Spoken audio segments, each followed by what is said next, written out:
Welcome back to Turning Hard Times into Good Times. I'm your host, Jay Taylor, and I'm really glad to have with me once again Jean Martineau. Jean is the president and CEO of Dynacor Gold Mines. Dynacor is a junior mining company that has managed to generate growing production and earnings despite a declining gold price and despite some regulatory hurdles that it has successfully leaped over. Dynacor trades in Toronto under the symbol DNG. It trades down here in the United States under the symbol DNGDF. Here there's only 36 million shares outstanding, and under Gene's leadership, he's really taken good care of shareholders, I believe, being very mindful of dilution. Well, I'm really happy to say that my newsletter, Jay Taylor's Gold, Energy, and Tech Stocks, was the first newsletter to discover Dynacor. I first recommended it back in August of 2010 at 32 cents in U.S. money. It has been trading around $1.80 in U.S. funds, and I continue to recommend this stellar performer to my subscribers because I expect Dynacor will continue to display a steady growth of gold production and earnings, and when we actually get back into the gold bull market, I think it's going to be one major success story. To help you understand why I like this stock so much, let me say hello to Jean Martineau.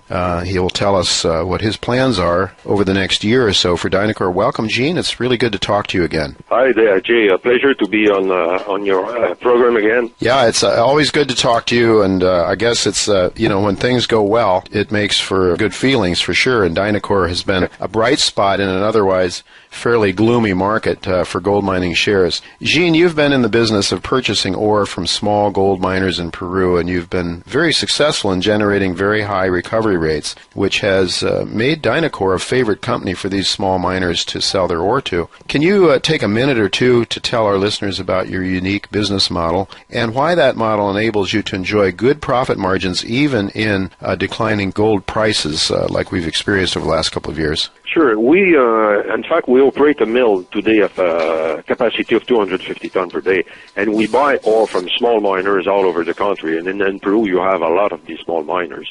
They are small groups, and they don't have any mill, so we buy ore from them. And as we have a very high recovery rate, we can offer a better price to them from compared to competition, for example. Mm-hmm. So there, we buy the ore based on the gold price, and we process it. And we sell the gold, and with the profit, we pay for the exploration, for example. And we get a margin here at about we've got a gross margin in 2014 of 18.7%, and in 2013 we've got a gross margin of 18.3%. So it means that our gross margin increased marginally last year, even if the gold price went down. So because of our business model, we have a lower gold price. I mean, we earn less money, but we still earn money. Mm-hmm. So this is a very good business model for to generate cash in any gold price environment. You have been producing gold from your Huanca mill, but on March 18th, you just announced that you have received permits to construct a new mill at Chala. How soon do you expect to have the Chala mill completed? And tell us a little bit about the size of that mill and what are your plans going forward for both of those mills? Well, initially we wanted to build a new mill in Chala, 300 tons per day, and designed to go to 600 tons per day in the future. And we wanted to transfer all the production from Huanca to Chala. So because the Chala mill will be much better situated just beside the highway, it's accessible by big trailer trucks connected to the national grid and so on. But now we are already at 250 tons per day at the mill. We expect to maybe able to be increased that to 300 tons per day before the end of this year. So next year, when we're going to start a new mill, we're going to be already 300 tons per day. So we're evaluating now the possibility maybe to operate both mills together, depending on how many more ore we're going to be offered or we're going to be able to buy at that time. For the new mill, the budget was $10 million initially. We're just revising this budget right now. The construction time will be about 9 months, and with the time to test it and final permit to start it, we expect that in 1 year, in 12 months, we should be running the mill. So we expect to begin the construction before the end of May next month, and about 12 months later, we should be running there. Okay, so and then you may be also continuing to run the Huanca mill. when you start this one? Yeah, we're evaluating the market actually, and we know that when we're going to be in the Chala, we're going to have access to more ore, much more ore. It's difficult to evaluate actually how many more tons per day we're going to have.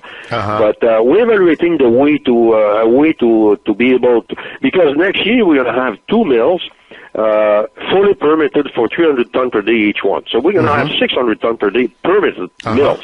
So we don't want to shut down one mill because it's too far away. If we can continue to operate that mill, maybe on a lower pace lower tonnage per day, but continue to operate that until we are going to be able to increase the mill capacity at Chala, because it's going to start at 300 ton per day, but as I said, it has been designed to operate at 600 ton per day, going into step to 300 to 450 and 6. So depending on the offer next year, we're going to start as soon as possible the expansion there. And it's going to take some time, maybe 1 year, 1.5 years, or 2 years, I don't know. And during that time, there is a possibility to use Wanka for that. So next year, what I can tell you now, we're going to be running at the minimum of 300 ton per day, and possibly 450, we're going to see. Well, time will tell, I guess, depending on various factors that come into play. You mentioned that your preliminary number cost there was about $10 million. Do you expect that to vary much from that number, Gene? Well, it's a budget we did 2.5 years, 3 years ago. We probably see a little increase there, but not so much. So I'm not concerned about that. I just question to revise some equipment that we have to buy, how it's going to be. Manpower in Peru haven't the costs haven't increased very much because mining has been a little bit lower. Investment in mining in Peru last year has slowed down. So for us, it's a very good moment, in fact, to begin a construction because we have access to more construction company contractors, and it's more available today. So I don't expect a big increase in the budget. Okay, and how do you expect to finance that? Well, actually, the financial position of Dynacor, we have $23 million in working cap. We have close to $14 million in cash in the bank, so it's going to be financed internally. We don't need to do any financing for that. Well, that's music to my ears. With just 36 million shares outstanding, and congratulations on that, because you've been able to grow this company organically and generate internal cash flows and keep the dilution down, which is what I love to hear and love to see as a shareholder. And actually, we're still generating probably around, $700,000 a month, for example. So we have this cash position actually, and we still continue to generate cash. So we're in a very comfortable situation. Yeah, congratulations on that. Well, you're going to be feeding the new mill at Chala with ore that you purchase from small miners, but you also have your own project that you're developing, your own mine, underground high-grade mine, a vein system at Tumipampa. How's that coming along, and how soon do you expect you might have some mill feed from Tumipampa and to feed into Chala? Well, Tumipampa, we've been working on it. We bought this property in 2000, and we bought it for high-grade gold veins that we saw on the surface. We have identified today more than 15 of these veins with very high grade, and actually we are starting an exploration campaign where we're going to dig about 2,000 meters of underground cross-cut adage chimneys. For the exploration, we're going to do 6,000 meters in underground drilling. We're going to do another 1,500 meters from surface drilling. So we're going to spend this year about $5 million in exploration, plus another 4.5 in the first maybe 6 to 8 months in 2016. So we have a very important exploration program there. And with this, at the end of that, in 18 months from now, we should have a first 43-101 report with reserves and resources. And there, because of the way we're doing the exploration, because we're doing not just drilling from the surface, but underground tunneling, cross-cut development, we may be ready to start mining in 2 years from now, for example. We're going to have to see how the resources are developed on the ground and what the access. But we may have a block maybe ready for mining in less than 2 years from now. So if it's possible to do that, a possibility here would be to get an extraction permit, which is much easier to get than a full operation permit, construction permit for a new mill. And so we could start extracting some ore from there and truck it down to the Wonka mill, for example. We're going to have a Wonka mill of 300 ton per day. And in 2 years, we may be already at 450 or 600 ton per day in Chala. And so we could use that mill as a pilot plant to test the ore from Tumipampa, modify the mill, and prepare a full design for new mill in Tumipampa. But in the meantime, we may be able to use that to do some production. So if we just, let's say, identified a block of 300,000 tons ready to mine, 300 ton per day, it's still three years of production at Wonka. It would be more costly to do that than mill it on the same spot. But if we have an average of half an ounce per ton, which looks like it is today, at this so high grade, we will get more profit out of that than the actual operation in Wonka buying ore. So why not to do that? So it's a possibility. We're going to see that in the coming 18 months with the exploration. And beside that, we're exploring the disseminated part of Tumipampa where we get a lot of new information. So this year, we're going to have a lot of information about the exploration there. So the idea then is you may use the Wonka as a pilot mill for the ore from Tumipampa, and then later on build your own mill at Tumipampa as well. Yeah, it's a possibility. It's a possibility that we're looking at actually, because on the long term, you have to build something on the spot. That's for sure. But to get your mill permit, construction permit, to get the mill to operate there, it's a long process. And today with the environment laws and this and this and that. But in our case, we're going to have, at that time, if you speak about 2 years from now, at that time we're going to have all our ore processing operation in Chala at 450, 600 ton per day, whatever it is. So the Wonka mill will be freed, and we're going to be able to use that first as a pilot plant to test our ore, and from there we can do just the modification, necessary modification on the mill, and maybe start a first small production there. But even with that, we could earn more money than with the Chala mill. So it's a very, very interesting. Very good position to be in. Then, as you're of course earning some cash flow from that early production, potentially from Tumipampa, you can then start to make plans and get permits and so forth to build your own mill there, I suppose. Exactly. And we're gonna be able to use that mill as a pilot plant, as I said. So we could do our own pre-feasibility study with this and all these things that are very costly, and we could do that ourselves there. So the Wonka mill will give us flexibility that in other case you don't have.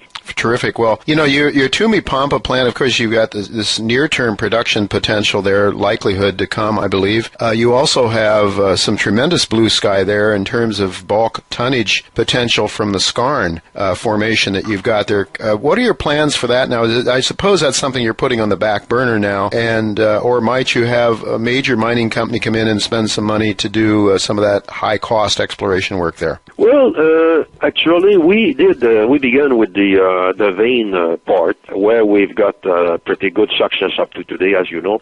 And last year we began to do surface exploration on the disseminated part, where we have brecciate rocks mineralized on the surface. We have identified an exoskarn there. We have identified the different geologic structure there, and it's opening up the potential there substantially. It's still on an early stage on that part, but it's very, very interesting, and it's part of the skarn, and the skarn will be a little bit on the north of that too. So with what is going on, actually, we're expanding the exploration toward the disseminated, and we'll do probably something on the skarn, maybe beginning of next year. But if things are going very well, we may be able to finance all that ourselves. Mm-hmm. We'll see, but we'll do that as long as we can. But we may be able to finance everything there. So we're going to expand. Now we have an exploration program for the veins and the disseminated part. Yeah. And next year we're going to have surely something to go on the skarn, because it's something that it's huge behind there, and we want to explore that. You know, Gene, I would imagine with your cash resources as you expand here, you're going to be drawing down a good portion, if not most, of that cash flow, even as it's building up here, as you build the Chala mill, and you were talking about your exploration budget and so on and so forth.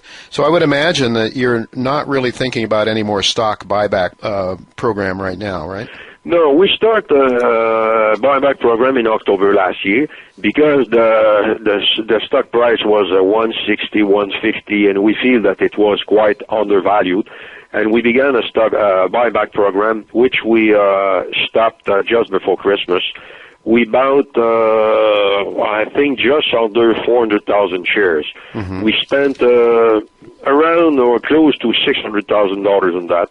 Mm-hmm. And after Christmas, the stock went up again, and so there we feel more comfortable with the stock price. Mm-hmm. So we bought, I think, average price we paid for the stock we bought back was $1.57 or $1.59 Canadian dollars.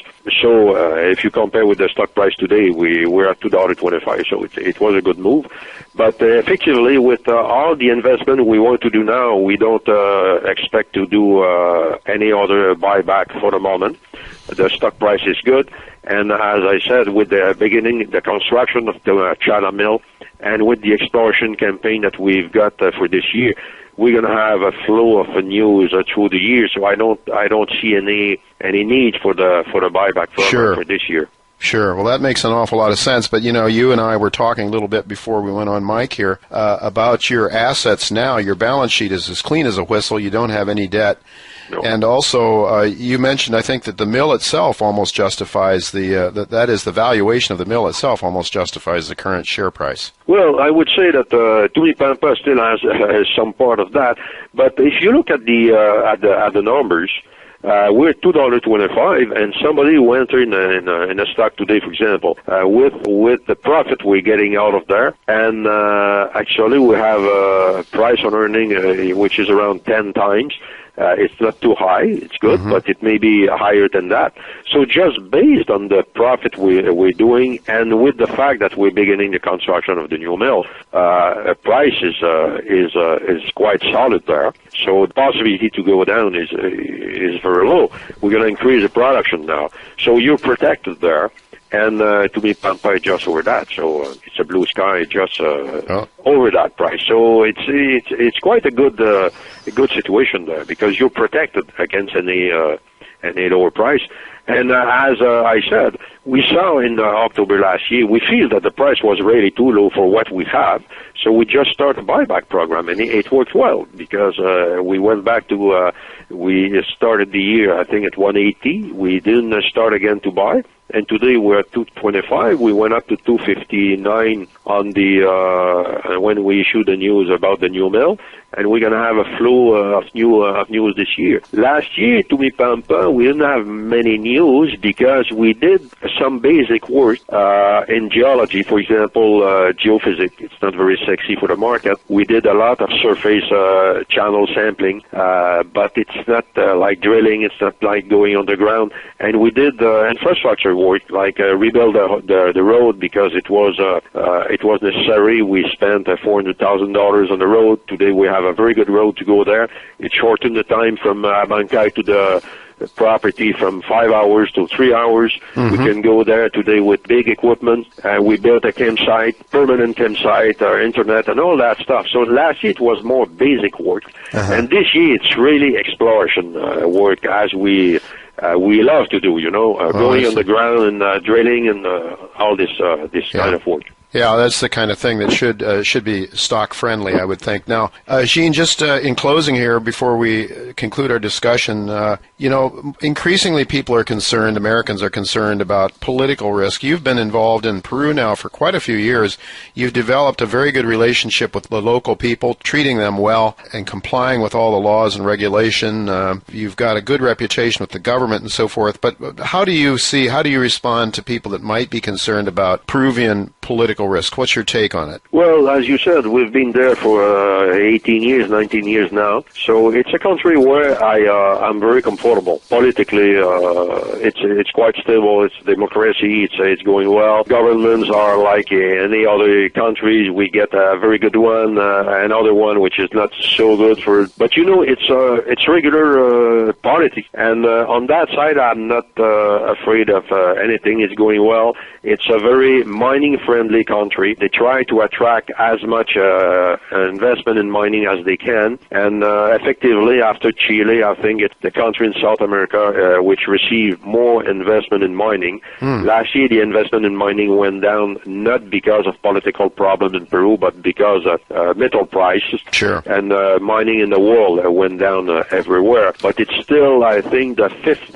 country in the world for exploration money spent per year. So it's a very attractive country. And when you compare that with Chile, Chile has been much more developed on the mining side in the last 30 years. Peru is like not a virgin country, but almost. You have a lot of space for exploration. And politically, it's going very well. You have to take care of local communities as you have to take care of local communities today almost everywhere in the world. Sure. Even in Canada, we have to do that. Sure. So it's a part where we put our attention there. We want to develop good relationship with the local communities as we developed over the years very good relationship with our suppliers and with our employees.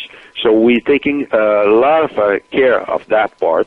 And up to now, it's going well. We don't have any major problem with local communities, going well, and we take care of that. Well, thank you very much, Jean. We are out of time. I want to thank you very much for sharing and updating our listeners on your excellent company. Congratulations on a job well done there. Anything else you'd like to add real quickly? Well, mainly investors have to check the news going to come out this year. We're going to begin the construction pretty soon, in some weeks from now. We're going to keep inform people about on the evolution of that site. And this year, I think you have to put your attention really much on the Tumipampa exploration program. We expect a lot of news and a lot of good news out of there. Yeah. I think this year it's going to be, on the exploration side, it's going to be a very, very good year for Dynacor. Well, that could start to be very bullish for the stock as well. I would tell my listeners, DynacorGold.com, Dynacor, Dynacor Gold.com. Go there to keep up with all that Jean and his team are doing. Thank you very much, Jean, for being with me once again. Well, it's a pleasure to be with you, Jay.